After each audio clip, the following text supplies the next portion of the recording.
विघ्नहर्ता श्री गणेश, श्री गणेश, श्री गणेश।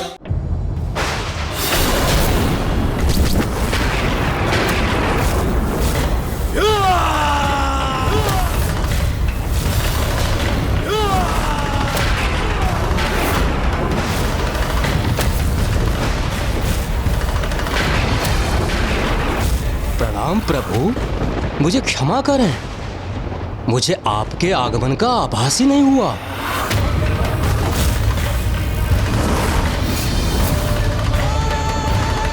मेरे द्वारा आपको जागृत करने की इतनी चेष्टा के बाद भी आपको मेरा आभास नहीं हुआ, जबकि संपूर्ण ब्रह्मांड को ज्ञात हो गया।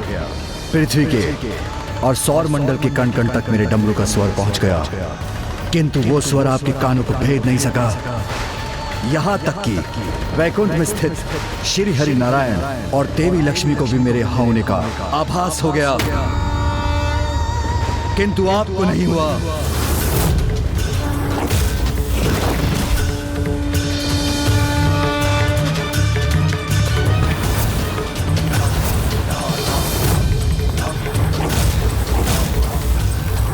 अनुशासन खो चुके देवताओं को भी मेरे यहाँ होने का आभास हो गया और उन्होंने भी मुझे प्रणाम कर मेरा स्वागत किया, किंतु आप स्वयं में ही डूबे रहे।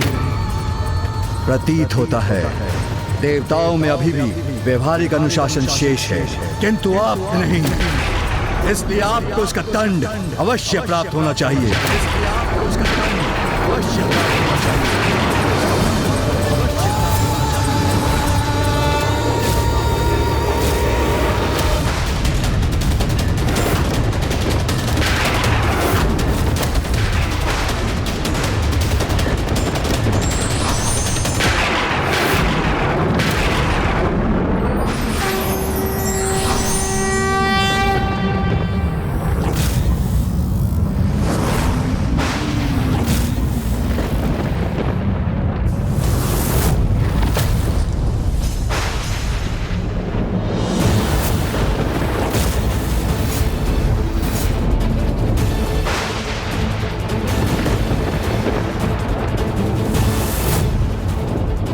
मुझे ज्ञात है प्रभु, आपका अभिवादन करने में मुझसे विलंब हुआ, किंतु मुझे आपके आगमन का आभास ही नहीं हुआ प्रभु।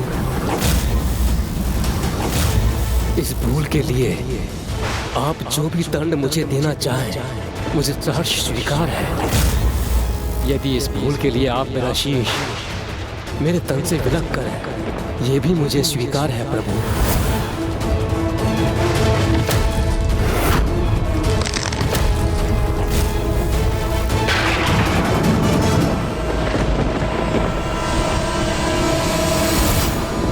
देखिए देवी पार्वती, प्रभु महादेव के क्रोधांश और स्वामी के शीतल अंश एक दूसरे के सम्मुख है।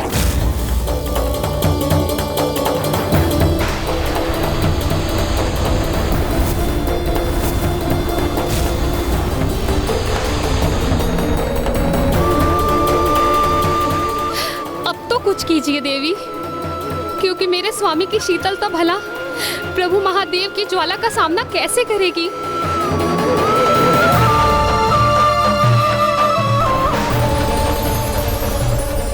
अति किसी की भी हो वो कभी भी उचित नहीं होती, इसीलिए शीतलता और क्रोध दोनों का ही उनके चरम पर होना सर्वथा अनर्थकारी प्रमाणित होता है, और इन दोनों में संतुलन स्थापित करना अनिवार्य है।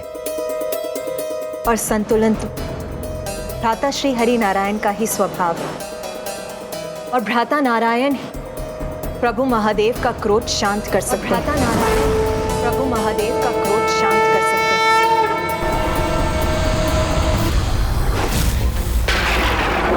मुझे आपके आगमन का आभास ही नहीं हुआ। आप जो इस दंड मुझे आपके आगमन का आभास विलग करें, ये भी मुझे स्वीकार है।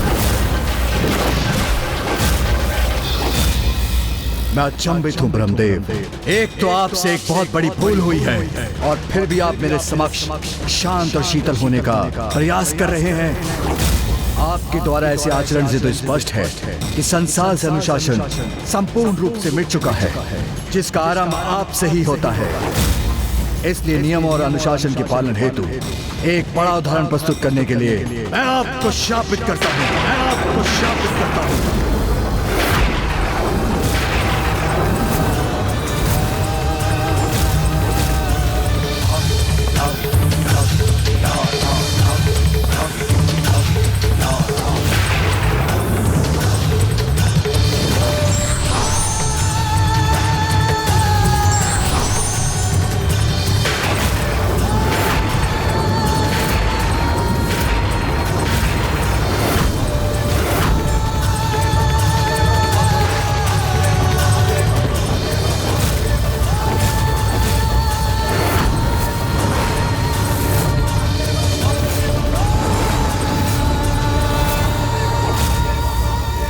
रुकिए महादेव।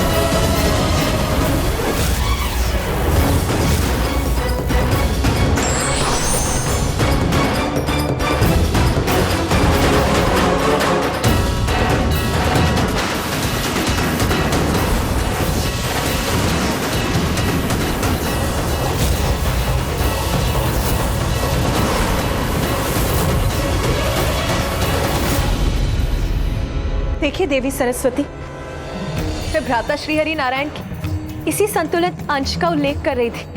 देखिए देवी, किस प्रकार इस अंश के उत्पन्न होते हैं। महादेव के क्रोधांश से ब्रह्मदेव की शीतलता का बचाव हो गया है।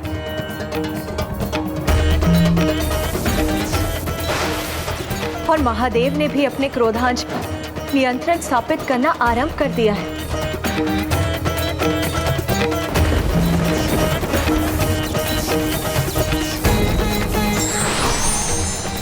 इस स्थिति में हस्तक्षेप करने के लिए मैं क्षमा चाहता हूं महादेव, किंतु मैं यहां उपस्थित होने के लिए विवश था ताकि आपको यह आभास करा सकूं कि आप अपने क्रोध के आवेग में ब्रह्मदेव के शीतल और शांत व्यवहार को उनका अहंकार समझ रहे हैं।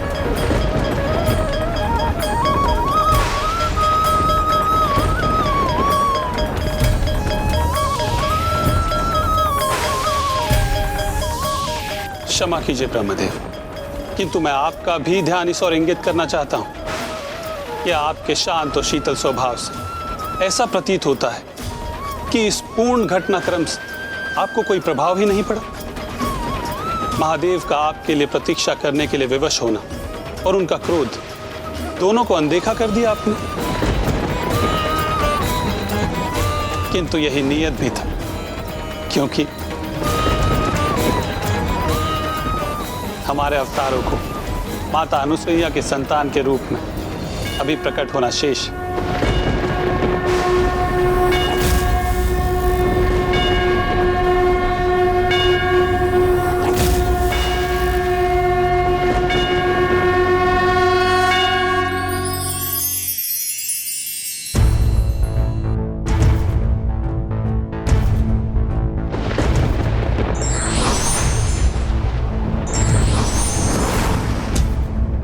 मुझे विश्वास कि आपको भी माता अनुसुईया की ममता का अनुभव अवश्य स्मरण होगा, जिसे हम पुनः प्राप्त करने जा रहे हैं।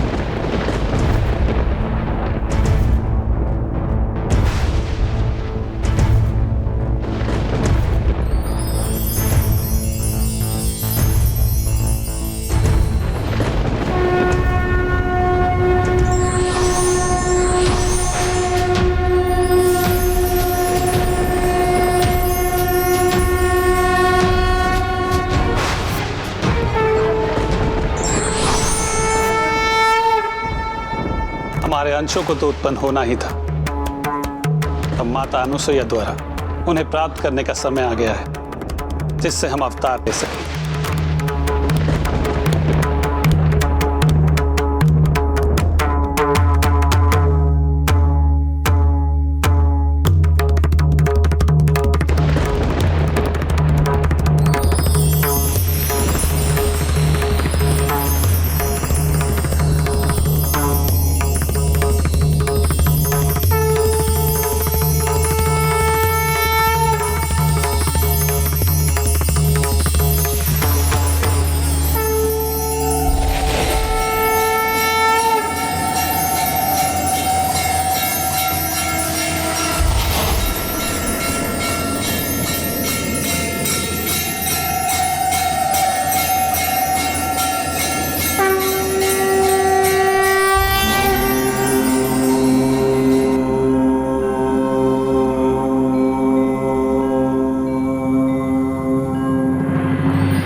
नाथ अब शीघ्र ही वो अद्भुत और अद्वितीय घटना घटित होगी जिसकी हम सब इतनी उत्सुकता से प्रतीक्षा कर रहे हैं।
अब स्वामी के अवतार का आगमन हो चुका है।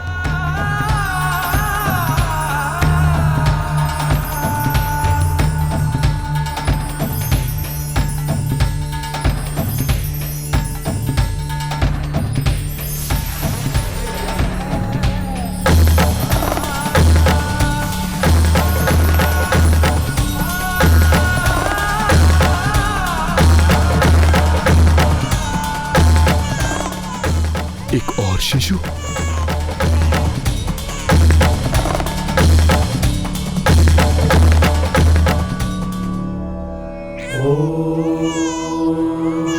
स्वस्ति न इंद्रो वृद्धश्रवाः स्वस्ति नः पूषा विश्ववेदाः स्वस्ति नस्ताक्षरो। स्वामी, आपके शिशु रूप का भी प्राकट्य हो गया अब।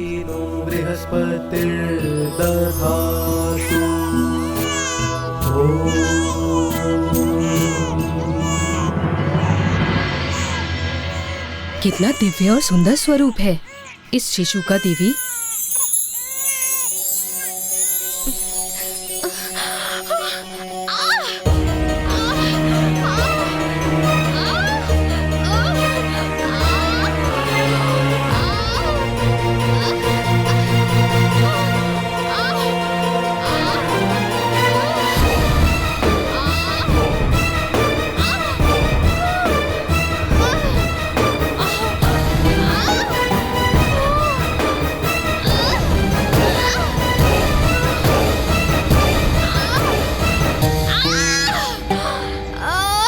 ये क्या हो रहा है? इनके तीसरे शिशु के जन्म में इतना विलंब क्यों हो रहा है?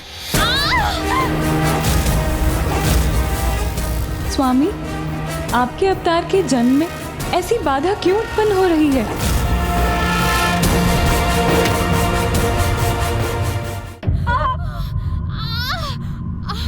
नाथ, आपके और ब्रह्मदेव के अवतारों का तो जन्म अत्यंत शीघ्र हो गया, किंतु भ्राता श्री हरि नारायण के अवतार क्यों नहीं प्रकट हो रहे?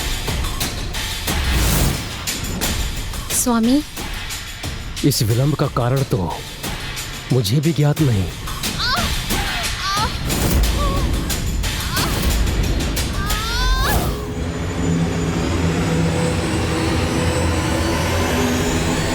संसार में अकारण कुछ नहीं होता। अवश्य इस विलंब का भी कोई कारण होगा देवी।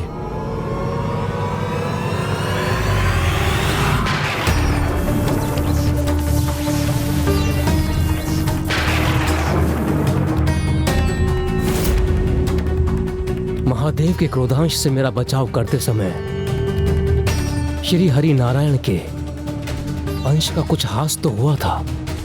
कदाचित यही कारण है इस विलंब के पीछे। मेरी क्रोधाग्नि के कारण ही प्रभु श्री हरि नारायण के संतुलित अंश अपूर्ण रह गए। मुझे उन्हें पूर्णता प्रदान करनी होगी। उन्होंने मेरी ढाल बनकर मेरा बचाव किया, इसके कारण उनके अंश अधूरे रह गए। उन्हें पूर्ण करना होगा मुझे।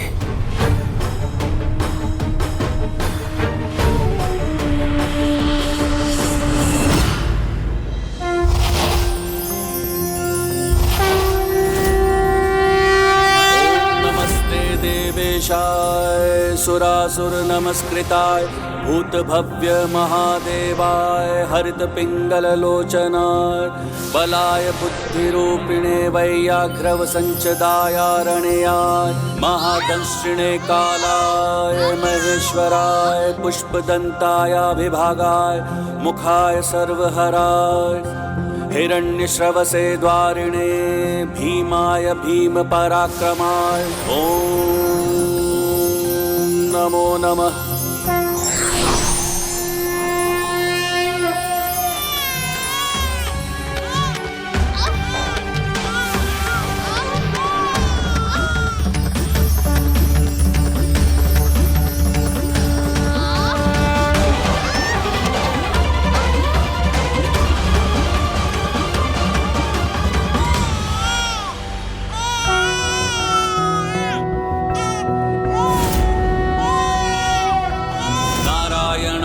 सुरमंडन मंडनाय नारायणाय सकल स्थिति कारणाय नारायणाय भवभीति निवारणाय नारायणाय प्रभवाय नमो नमस्ते।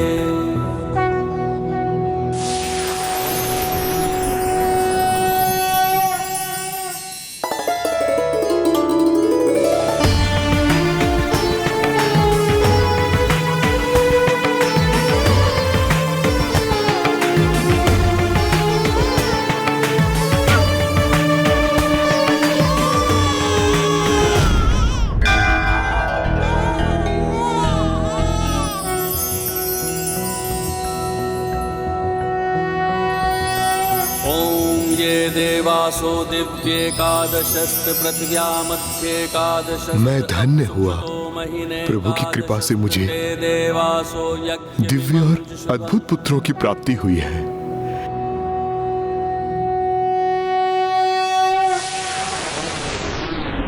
जो श्रेष्ठतम है, जिनका समस्त ब्रह्मांड में सर्वोच्च स्थान है, उन तीनों प्रभु अर्थात त्रिदेवों ने माता अनुसुईया के पुत्रों के रूप में एक साथ जन्म लेकर अवतार लिया। किंतु ईश्वर के प्रत्येक अवतार का तो एक विशेष उद्देश्य होता है लंकेश। तो यहाँ त्रिदेवों के जन्म का क्या कारण था? अनुशासनहीनता।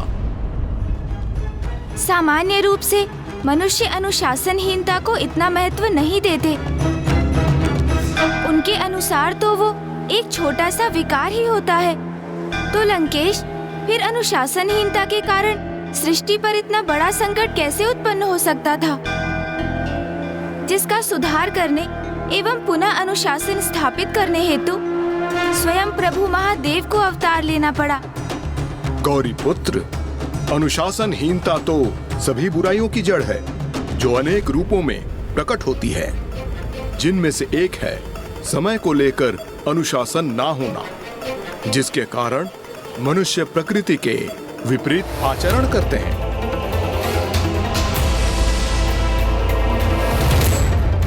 वो दिवस में सुप्त अवस्था में रहते हैं और रात्रि में जागृत होते हैं, जिससे उनके स्वास्थ्य के साथ साथ उनकी बुद्धि पर भी कुप्रभाव होता है।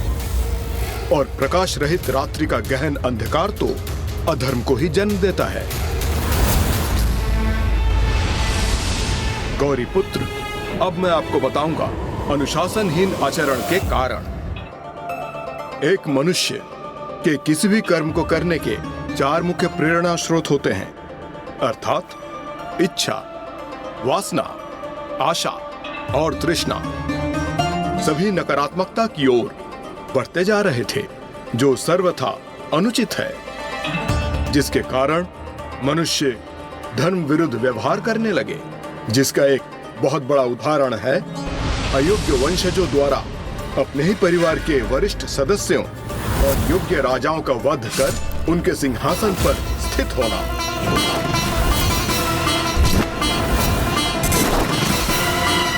अब मैं बनूंगा राजा। फिर काम और क्रीड़ा वासना, कर्म वासना अर्थात अच्छे कार्य करने की प्रेरणा का स्थान लेने लगे। राजा का जन्म आनंद लेने के लिए ही होता है।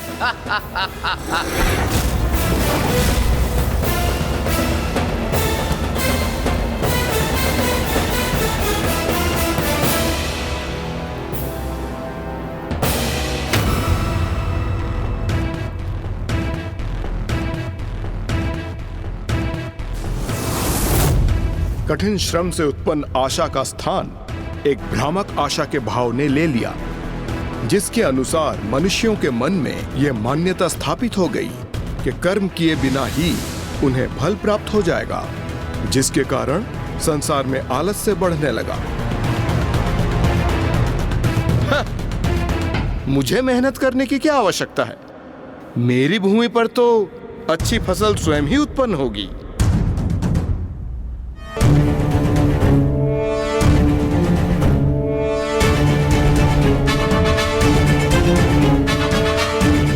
और इन सबसे अधिक थी तृष्णा, अर्थात असीमित लालच, दूसरों को भयभीत कर, उन्हें ठग कर उनका धन प्राप्त करना, जिसके कारण ऐसे उन्माद योद्धा भी उत्पन्न हुए जो अपने स्वार्थ हेतु असहाय जीवों का भी रक्त बहाने के लिए तत्पर थे। और ऐसा भूलोक में ही नहीं, पाताल लोक के साथ स्वर्ग लोक में भी होने लगा। गौरीपुत्र, मनुष्य और असुर तो अंधकारी आचरण करने ही लगे थे, किंतु अब तो देवता भी अनुशासनहीनता की सीमाएं लांघने लगे थे। नियमों का पालन और विनयशीलता के साथ अनुशासित रहना तो जैसे वो भूल ही गए थे। वायुदेव ने वायु को अपनी इच्छा अनुसार प्रवाहित होने के लिए स्वतंत्र कर दिया था।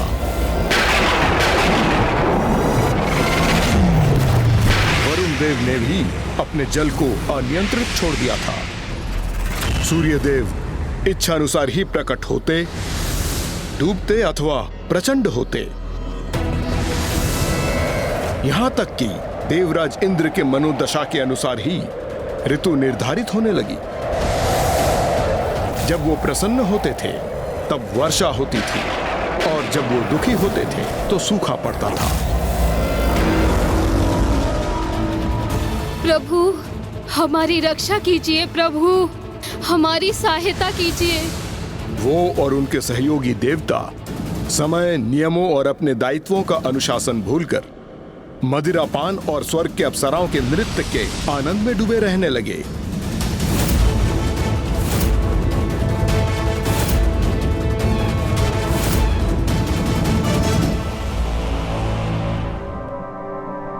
फिर तो देवता भी अपने कर्तव्यों और दायित्वों के प्रति अनुशासनहीन होकर सर्वथा बुराई के पथ पर थे लंकेश।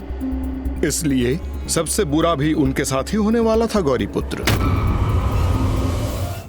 लंकेश, इस कथा के तो अभी तक 3 मुख्य संकेत हैं।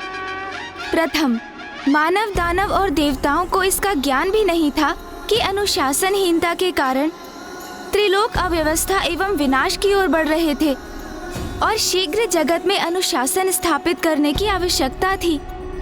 द्वितीय, रात्रि के अंधकार में पाप कर्मों को बढ़ावा प्राप्त हो रहा था और शीघ्र सृष्टि के इस अधर्म के अंधकार को मिटाने हेतु एक मार्गदर्शक का प्रकट होना अनिवार्य था। और तृतीय, एक मनुष्य की 4 प्रेरणा स्रोत अर्थात इच्छा, वासना, आशा और तृष्णा अत्यंत तीव्रता से अनियंत्रित होकर नकारात्मकता की ओर बढ़ रहे थे, जिसके कारण अधर्म में वृद्धि हो रही थी। इसलिए मनुष्य के इन 4 मूल प्रेरक स्रोतों को भी नियंत्रित करना अनिवार्य था। आप तो इस कथा का सार भली भांति समझ गए हैं गौरीपुत्र। कदाचित इसलिए आपको ज्ञान विधाता भी कहा जाता है। तो अब मैं और स्पष्ट कर दूं गौरीपुत्र, रात्रि के मार्ग को प्रकाशित करने वाले मार्गदर्शक का होना, यही 3 मुख्य कारण थे त्रिदेवों के अवतार के। तो फिर लंकेश, किन प्रभु के अवतार ने किस दायित्व को निभाया और कैसे? इसमें तो तीनों का ही योगदान था। प्रथम समस्या का समाधान तो श्री हरि नारायण के अवतार ने किया, जिनमें प्रभु शिव शंकर शंभु और पितामह ब्रह्मदेव की आंशिक शक्तियां भी समाहित थी। इसलिए वो 3 शीश के साथ प्रकट हुए थे और उनमें तीनों देवों के गुण भी थे।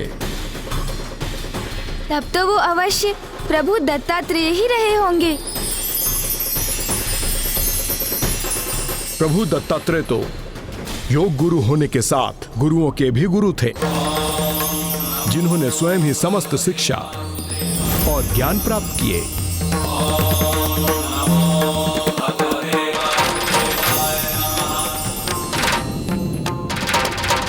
और एक ऋषि समान जीवन व्यतीत करने के साथ आदि गुरु कहलाए। जैसे जैसे उनकी आयु में वृद्धि होने लगी, प्रभु दत्तात्रेय ने जीवन के 24 सिद्धांत स्थापित किए और उन्हें पूर्ण रूप में अपने जीवन का भाग बना लिया। उन्होंने 4 प्रेरणा स्रोतों अर्थात इच्छा, वासना, आशा और तृष्णा पर भी नियंत्रण प्राप्त किया।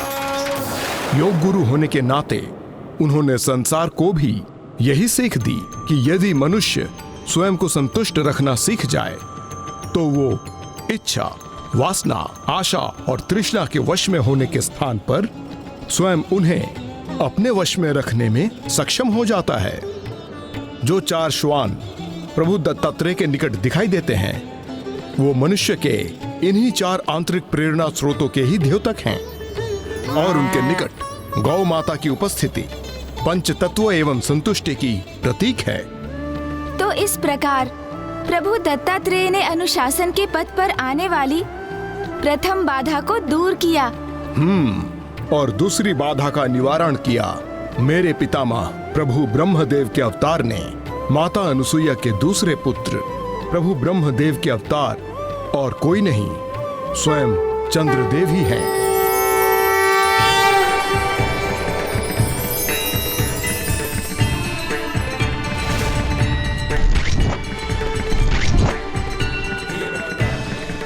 अर्थात रात्रि काल में प्रकाशित रहकर प्रभु ब्रह्मदेव ने चंद्र के रूप में रात्रि काल में होने वाले पापों को रोकने हेतु मानवता को रात्रि प्रकाश रूपी मार्गदर्शन प्रदान करना आरंभ किया।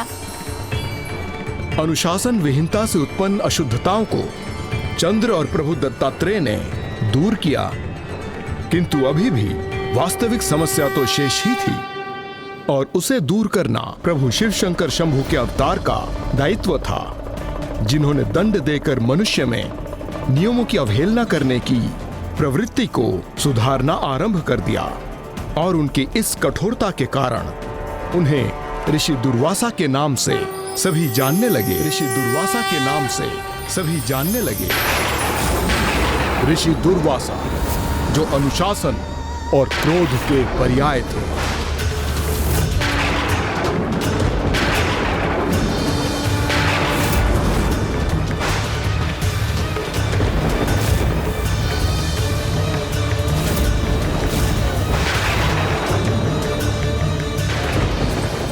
अनुशासन भंग होने पर किसी को क्षमा ना करने वाले ऋषि दुर्वासा ने तो अपनी पत्नी को भी शाप दे दिया। इतना ही नहीं, उनके क्रोध का भाजन तो एक बार देवता भी बने, जब उन्होंने स्वर्गलोक को भी श्रीहीन होने का शाप दे दिया था। संपूर्ण स्वर्गलोक श्रीहीन हो गया।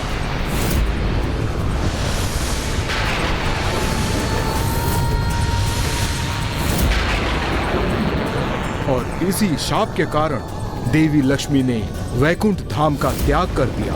ये उन्हीं दुर्वासा ऋषि की कथा है गौरी पुत्र, जो अब मैं आपको आगे सुनाने जा रहा हूँ।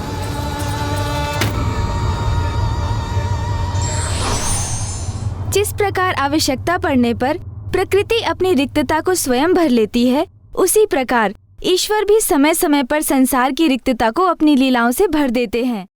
For more updates, subscribe to our channel, click the show links and enjoy watching the videos.